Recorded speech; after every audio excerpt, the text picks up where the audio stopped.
Alright guys, today we are going to be reacting to why Germany's military rebirth is a total nightmare for Russia. Thank you so much for the support, guys. I really appreciate what you guys have done to the channel. Make sure you guys subscribe and like. I'm going to really appreciate that. Let's jump in, guys. Let's see what's going on. Giant, and that giant is hungry and ready to fight for the peace that it believes should reign in Europe. In this video, we'll explore why Germany's military rebirth is a total nightmare for Russia. On May 28th, German Chancellor Friedrich Merz made a special announcement. Speaking directly to Ukrainian President Volodymyr Zelensky, Merz said that Germany is ready to work alongside Ukraine to help it build long-range missiles it can use to defend itself against Russia's forces. "We want to talk about production, and we will not publicly discuss details," is all that Merz would share with the press. That alone represents a change in Germany's approach to the Ukraine war. In the past, Germany has been very transparent, some might say even overly transparent, about what it's doing to help Ukraine. That was a problem. By revealing how it helps, Germany was also providing Putin with the early stages of the blueprints he'd need to counter whatever Germany sent to Ukraine. Now, Germany is keeping everything under wraps. We can guess though. The odds are that Germany is preparing to help Ukraine start building the devastating long-range Taurus missile inside Ukraine itself. That missile, which has a 310-mile range, would afford Ukraine the ability to target air bases, military installations, and so much more inside Russia itself. Merz also said that his decision is designed to show Putin that there are real consequences for his actions. And that's not all. Along with a promise to help Ukraine start building long-range missiles, Germany has also announced a bumper $5.6 billion aid package to Ukraine. Merz says that this money heralds the start of a new form of military-industrial cooperation between our two countries, when referring to Ukraine, while adding that this cooperation extends beyond helping Ukraine to build missiles domestically. The two will also be working together to build weapons in Germany, opening up the possibility that Ukraine may soon be able to use German factories to produce drones, artillery, and everything else it needs to defend against Russia. Don't underestimate the importance of this statement. Right now, Ukraine is trying to build weapons while facing constant aerial and ground bombardments from Putin's forces. Even one Russian missile breaking through Ukraine's defenses could be enough to ruin a manufacturing facility, limiting Ukraine's ability to defend itself in the process. If Ukraine can transfer its domestic manufacturing to German facilities, that problem will disappear. Well, unless Putin decides to attack Germany. That's a possibility Germany is preparing for as well, as we'll explain later. Merz's statement was followed by Germany. You guys think that Russia has that capability right now to just go and just invade Germany? Do you guys really believe that? I'm just asking questions. In Ukraine signing a memorandum of cooperation, with Germany saying that a significant number of weapon systems will be made by the end of 2025. The first batch is going to be ready for Ukraine to use in just a couple of weeks. When we say use, we mean Ukraine can fire its new missiles at any target it chooses in Russia. We know that because just a day before Merz's missile cooperation announcement, Germany's chancellor also revealed that Germany, along with France, the US, and the UK, have lifted all restrictions on how Ukraine can use the missiles it provides. Previously, Ukraine was told that it could only use Western-made missiles to strike specific targets. Typically, those targets were either inside the occupied Ukrainian territory that Russia holds, or in border regions Russia was using to assault Ukraine. Now Ukraine can use Western missiles to hit Russia wherever it wants. Russia knows how bad this decision is for Putin. The Russian president's mouthpiece, Dmitry Peskov, has already lambasted the decision as dangerous, while claiming that it runs absolutely contrary to any future peace agreement with Ukraine. Of course, Peskov says all of this as Russian missiles continue to rain down on Ukraine's cities. But what we see here is that Russia is running scared. In this week alone, Germany has made several military announcements that showcase how seriously it's taking the threat Russia poses. That alone will be a nightmare for Putin. But the reality is that the Russian president's bad dream is just getting started. Putin now has to face up to the fact that his decision to invade Ukraine has sparked a series of developments in Europe that he may never have thought possible. Germany is at the forefront of those developments. A nation that for so long has tried to avoid building up its military for fear of giving off echoes of its last major military buildup during World War II is coming roaring back to the global stage. The shackles are being cast off. Germany's decision to help Ukraine build missiles while removing restrictions on those missiles is just a small part of a massive military revival that's only happening because Russia invaded Ukraine. And when we say massive, we may even be understating just what Germany is planning. Let's start with military spending. For decades, Germany has limited the amount of money it spends on defense. We can see that from its failure to adhere to NATO's recommendation that all of its member nations spend at least 2% of their gross domestic product, or GDP, on defense per year. Germany hasn't been doing that for a long time. As Reuters points out, 2024 represented the first year that Germany hit the 2% target since the 1990s, showcasing how Germany's military has been on the decline for at least a couple of decades. In fact, the last time Germany hit 2%… Of course, that was purposely done. I think it's just Germany's a little bit more reluctant to build their military. I understand why, but man, just imagine. Just imagine if they build just a good military. And I think Germany's ready, man. I'm telling you. I think genuinely, I think Germany's ready, guys. I think so. Of GDP spending was in 1991, according to Macro Trends.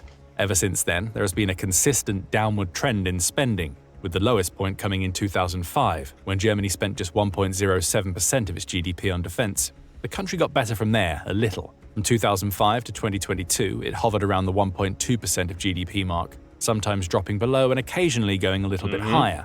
The most Germany spent during this period was 1.39% in 2022, still 0.61% lower than the NATO recommendation. None of this showcased a country that was taking its military and its role as one of Europe's leading powers very seriously.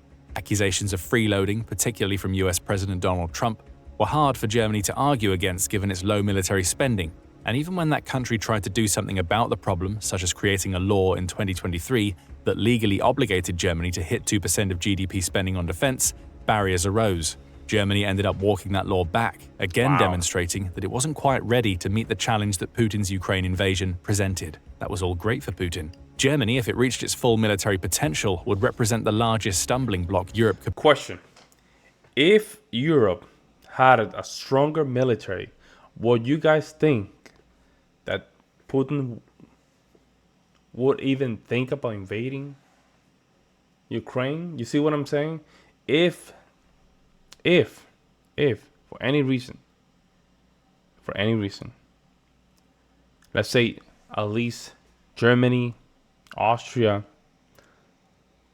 Poland's doing a very good job, but let's say at least Germany, Austria, Czechoslovakia, and Lithuania, let's say that they have a bigger military, would you think that Putin would even have the guts to invade Ukraine?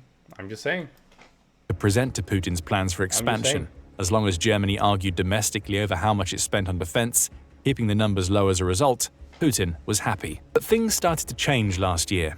As we mentioned, 2024 saw Germany meet the NATO spending target for the first time since 1991.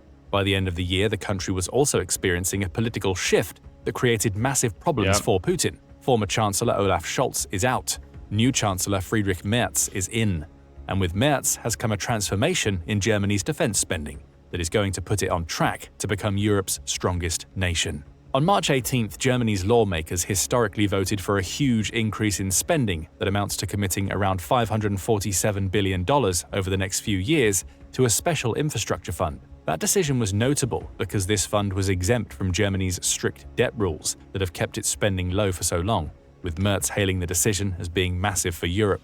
The decision we are taking today can be nothing less than the first major step towards a new European defense community, Merz exclaimed.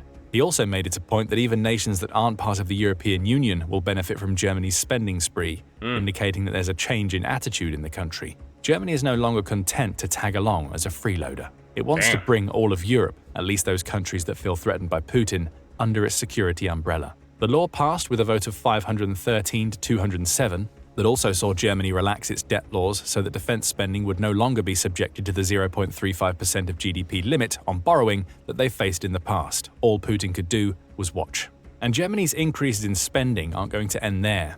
In May, Germany's Foreign Minister Johann Vadeful announced that Germany is going to push toward investing 5% of its GDP into defense by 2031.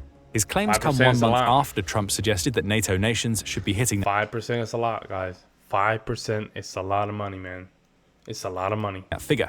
Vadeful says that Germany will hit its new 5% target by splitting its spending. Traditional military spending will account for 3.5% of the 5%, with the other 1.5% being dedicated to defense-related infrastructure. Assuming Germany follows through, it's essentially just committed to spending around $180 billion per year on its military by 2031. Russia is likely to spend around $135.8 billion on its military in 2025. Germany just said it's going to move beyond that figure at a time when Russia is embroiled in an active war and Germany isn't. Of course, spending a lot of money doesn't mean much if that money isn't spent well. Germany appears to have that aspect of its military revival covered. According to Forbes, the hundreds of billions of dollars Germany is committing to its military will essentially allow for a complete redesign of the Bundeswehr. Germany is going to buy more armored vehicles, build new air defense batteries, create more warships, and even shoot more spy satellites into Earth's orbit. It also plans to invest heavily in artificial intelligence and will equip its soldiers with radio jammers that can be used to send Russia's drones and missiles off course. Germany also plans to add around 20,000 new soldiers to its current standing force of 180,000, which will also allow it to create a mechanized brigade it can station in Lithuania. A Baltic state is a NATO ally and one of several nations that fear they may be next if Russia succeeds in its invasion of Ukraine. That right there, guys. That right there is a game changer. If Germany say, you know what, man, I'm gonna be bold here, man. No, we're not gonna be playing games here. We're gonna remilitarize our country. Not only that, Lithuania here, 20,000 soldiers. That's a different ballgame. That's a different All told, approach. Forbes says the new spending will fund around a dozen new initiatives that all combine to strengthen the German army. Combine that with infrastructure spending that seems designed to turn Germany into NATO's central hub for a possible future war with Russia. What Putin is seeing here is a complete transformation in the German approach. Up until now, Germany has been happy to play a supporting role. Yeah. We see that in the fact that it's Europe's largest single contributor to Ukraine. Those commitments aren't going to end, as noted by Merz when announcing the latest round of aid and the missile cooperation scheme. However, those contributions will now be made by a country that's investing so heavily in its military that by 2031, it'll be spending more than Russia is on defense. Wow. Putin now finds himself stuck in a nightmare. And here's why. We mentioned several times already that Germany's new spending commitments, along with its overall plan to revitalize its military, represent a massive shift in Germany's attitude. To understand why, we need to take a closer look at Germany's history. Of course, Germany's actions during World War II have had a massive impact on its hesitance in building a stronger military. The country has hamstrung itself in many ways, in addition to being subject to various treaties. I'm sorry, guys, but look at that, bro. I'm sorry. Of course, Germany's actions during World War II have had a massive impact on its hesitance in building a stronger military. The country has hamstrung itself in many ways, in addition to being subject to various treaties that prevented it from amassing as strong a military force as it had. Even the Soviet Union back then, they used to do that same march, right? Very, very high heels march. During the Nazi era. However, Germany's military culture, or lack thereof, goes a little deeper than that. Like many European nations, Germany found itself under the Soviet yoke during the Cold War era. It had a somewhat unique situation in which the country was divided into East and West. West Germany became part of the Western-led hegemony that arose after World War II, with East Germany laboring under Soviet influence. There was even a huge wall separating the two sides of the country in Berlin, the collapse of which signaled the end of the Soviet Union as a geopolitical entity. You could argue that the decades Germany spent divided into two similar but disparate nations arrested the country's development somewhat, especially on the military front. As other European nations established new cultural norms in the wake of World War II, Germany found itself first split and then reunified. It's technically only been a country for around 35 years, with the priority over those 3 decades naturally being to create a sense of unity and national identity that was robbed of Germany for so long. It has succeeded in many ways. Germany now has one of Europe's strongest economies, and it's become a major voice in both European and national communities. However, it could be argued that this intense focus on diplomacy and rebuilding a national identity led to Germany's military falling behind. We even got signs of this during the first couple of years of the But why would that be the case? Why would having diplomacy would simply allow you to have a weaker military? That makes no sense. Ukraine Seriously, war, that makes no such sense. as the walking back of the law that would have obligated Germany to spend 2% of its GDP on defense. Divisions still existed, only this time it was happening not because of the Soviet Union, but due to Germany being unsure about what its response should be to the neo-Soviet Union Putin is trying to create. With all of these recent military announcements, Germany finally seems to have found a path forward. And it's a path out of Putin's nightmares. Where Russia's leader might have hoped to continue fostering division in Germany to prevent it from reaching its military potential, Germany has instead gone in the opposite direction. Strategically, it's leaving history, both in terms of its actions during World War II and the East-West Germany divide, in the past. The massive rearming we're seeing today is part of the dismantling of historical and fiscal taboos that have plagued Germany for decades. It essentially represents a culture change, a Germany that is again willing to militarize because it's convinced it's doing so for all the right reasons.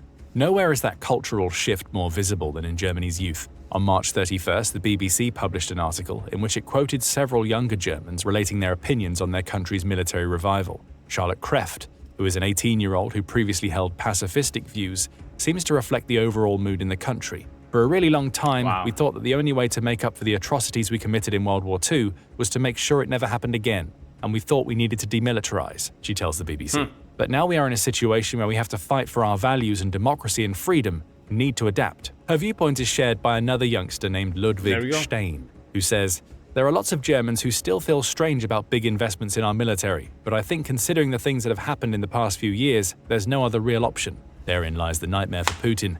His Ukraine invasion has pushed Germany to the realization that it's not the country it was leading into World War II, and certainly isn't the divided nation with no real identity. Not only that's a more stable country. See, a lot of people don't realize this. But right now, Germany is just a very stable country. We're not talking about a country that was, put in a position where, because of World War One, the Allies just trying to strip a lot of resources for Germany. We're not in those years anymore. So right now, it's a more stable country. They have a strong economy. Just go back to the roots, man. Just make sure you militarize enough where you can defend your country. I think that's fair. Became in the years that followed. Germany is instead a paragon of European democracy. It's proven this time and time again through its work with the European Union, NATO, and its many partners. Perhaps you could say that Germany's military revival is a sure sign that the nation has finally forgiven itself for its past. The rest of Europe already had, and now Germany is actively preparing for a fight against Russia. The massive investment being made into the Bundeswehr proves this. So too does the rhetoric coming out of Germany. Back in April, the Inspector General of the Bundeswehr, General Carsten Breuer, essentially said that Germany finds itself in a state where it both is and isn't at war with Russia already. The categories of peace, crisis, or war that we so like to use are not used by the Russian side, he said. Russia sees war as a continuum, and thus uses measures that can already look like war but probably are not war yet. Breuer is referring to the many hybrid attacks Russia uses to disrupt. Yo, that is an interesting take. Very interesting take, guys. Russia it looks from the Western side, it looks like Russia is in war, but at the same time, Russia doesn't want to perceive himself like he's in war or something along those lines. Like, it's a little tricky, huh? Its enemies, which range from cyber attacks to cutting undersea cables. So a state is produced that is no longer completely peace, but also not completely war, and it's in this grey zone that we are operating, also with regard to Russia, Breuer concludes. The message to Putin is that Germany isn't being complacent anymore. It sees what Russia is doing to sow seeds of discord in Europe and even within Germany itself. If Russia wants to create this state of perpetual military uncertainty, Germany is going to be prepared if that state evolves into one more akin to traditional war. Merz makes that clear too. On May 14th, he announced his intention to transform Germany's military into the strongest Europe has to offer. The federal government will provide all the financial resources that the Bundeswehr needs to become the strongest conventional army in Europe, Merz claimed. This is more than appropriate for the most populous and economically strongest country in Europe. Our friends and partners also expect this from us, and what's more, they are actually demanding it. Days later, the new budgets we mentioned earlier in the video were announced. This quote also encapsulates Germany's changing attitude toward its military. Contrition is no longer on the table. Germany is prepared to step into the role of the European leader that is required of it by the very countries against which it has fought in the past. It's not quite there yet. Though Germany's finally hitting NATO's 2% of GDP target in 2024 led it to placing fourth, behind only the US, China, and Russia in military spending, decades of underinvestment have caused issues within the German military. Global firepower, which ranks 145 nations annually based on their military power, places Germany as the 14th strongest in 2025. That leaves it below other European partners such as France, the UK, Italy, and Turkey. Germany's goal now is to invest heavily and wisely to first bring itself into parity with those other nations, and then exceed their strength. And that's Putin's nightmare in a nutshell. Countries like France and the UK already took Russia seriously and are engaging in military strengthening of their own. With a resurgent power like Germany joining them, the prospect of Putin invading any more of Europe beyond Ukraine takes on a lot more risk. Russia won't be fighting a divided Europe. He'll face almost an entire continent united with a Germany that's stronger than it's been since World War II. And that Belarus? After Ukraine... No, that's not Belarus, I'm sorry. That's not Belarus. The Belarus flag is different. It's Italy, right? There's Romania. Military already weakened, that's a force that Putin can't hope to defeat. But what do you think about the nightmare? There we go. There we go. I mean, it is what it is, man. They have to just buckle up. Yeah, every country needs to buckle up, man. A lot of countries they're making this mistake because they're surrounded by all the good countries that have a bigger military that somehow, guys, they're gonna be defended. No, man, we have to step out. Some countries, they need to step out to the plate. This thing is about to blow up, man. Let me know what you guys think, guys. I will see you in the next one.